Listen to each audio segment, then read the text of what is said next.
ലോക്സഭാ തെരഞ്ഞെടുപ്പിലെ തോൽവിയിൽ കെ മുരളീധരനെ അനുനയിപ്പിക്കാനുള്ള നീക്കങ്ങളുമായി കോൺഗ്രസ്. KPCC അധ്യക്ഷൻ കെ സുധാകരൻ ഇന്ന് കെ മുരളീധരനുമായി കൂടിക്കാഴ്ച നടത്തും. ഉപതെരഞ്ഞെടുപ്പിൽ സീറ്റ് നൽകാമെന്ന വാഗ്ദാനത്തിൽ കെ മുരളീധരന്റെ നിലപാട് നിർണായകമാകും. ഈ മാസം 12-ന് ചേരുന്ന UDF യോഗത്തിൽ തൃശൂരിലെയും ആലത്തൂരിലെയും തോൽവി ചർച്ചയാകും. രാഹുൽ സുരേഷ് കോഴിക്കോട് നിന്ന് ചേരുന്നു. കൂടുതൽ വിവരങ്ങളുമായി. രാഹുൽ, എപ്പോഴാണ് സുധാകരൻ മുരളീധരനെ കാണാനെത്തുക? അനുനയിപ്പിക്കാനുള്ള എന്ത് ഫോർമുലയാണുള്ളത്?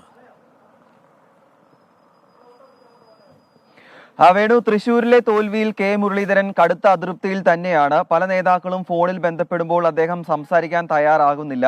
നേരിട്ട് കണ്ട നേതാക്കളോട് അദ്ദേഹത്തിന്റെ വിഷമം അദ്ദേഹം പങ്കുവെക്കുകയും ചെയ്തു. അതായത് വടകരയിൽ നിന്നാൽ താൻ ജയിക്കുമായിരുന്നു, തൃശൂരിലേക്ക് കൊണ്ടുപോയി BJPയുടെ വിജയം തടയാൻ വേണ്ടി തന്നെ ബലിയാടാക്കിയെന്ന പരിഭവം അദ്ദേഹം കോൺഗ്രസ് നേതാക്കളുമായും UDF നേതാക്കളുമായും അദ്ദേഹം പങ്കുവെച്ചിട്ടുണ്ട്. നമ്മളിപ്പോൾ ഉള്ളത് കോഴിക്കോട് നടക്കാവിലുള്ള കെ മുരളീധരന്റെ വീടിന് മുന്നിലാണ്. ആ വീടിന്റെ ഗേറ്റ് ഇപ്പോഴും അടഞ്ഞു കിടക്കുകയാണ്.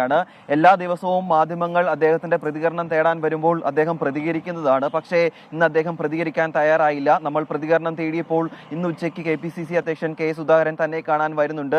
അതിനുശേഷം അദ്ദേഹവുമായി ചർച്ച നടത്തിയ ശേഷം മാധ്യമങ്ങളോട് ഈ വിവരങ്ങൾ തുറന്നു പറയാമെന്നാണ് അദ്ദേഹം നമ്മളോട് ഇന്ന് രാവിലെ വ്യക്തമാക്കിയിട്ടുള്ളത്. ഇന്ന് ഉച്ചയ്ക്ക് 1 മണിയോടുകൂടി കണ്ണൂരിലുള്ള കെ സുധാകരൻ കോഴിക്കോട്ടെ കെ മുരളീധരന്റെ വീട്ടിലെത്തുമെന്നാണ് നമുക്ക് ലഭിക്കുന്ന സൂചന. അതിൽ ഏറ്റവും പ്രധാനപ്പെട്ട കാര്യം ഫോണിൽ വിളിച്ചിട്ട് അദ്ദേഹം സംസാരിക്കാൻ ാകാത്തതാണ്. നിലവിൽ മുന്നോട്ട് വെക്കുന്ന ഫോർമുലകൾ ഒന്ന്, KPCC അധ്യക്ഷനായി കെ മുരളീധരനെ രംഗത്തേക്ക് ഇറക്കുക എന്നുള്ളതാണ്. മറ്റൊന്ന്, വയനാട്ടിൽ ഉപതെരഞ്ഞെടുപ്പ് വരികയാണെങ്കിൽ പ്രിയങ്ക ഗാന്ധി നിലവിൽ വയനാട്ടിലേക്ക് എത്തുമെന്നാണ് പുറത്തു വരുന്ന ചില വാർത്തകൾ. പ്രിയങ്ക ഗാന്ധി വന്നില്ലെങ്കിൽ അതിന് പകരം കെ മുരളീധരനെ വയനാട്ടിൽ നിന്ന് മത്സരിപ്പിച്ച് ലോക്സഭയിൽ എത്തിക്കാം.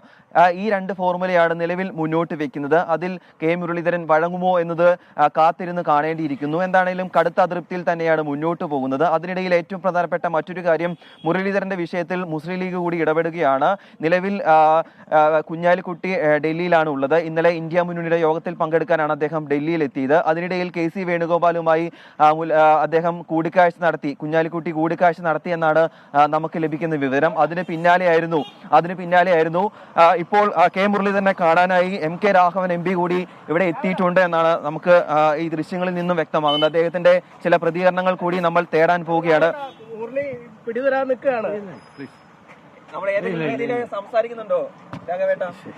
കാരണം ഇന്ന് KPCC അധ്യക്ഷൻ ഇവിടേക്ക് എത്തുന്നുണ്ട്. അപ്പോ KPCC അധ്യക്ഷൻ ഇന്ന് ഇവിടേക്ക് എത്തുന്നുണ്ട്. അപ്പോ നിലവിലെ പ്രശ്നങ്ങളിൽ നിന്നും അദ്ദേഹത്തെ പിന്നോട്ട്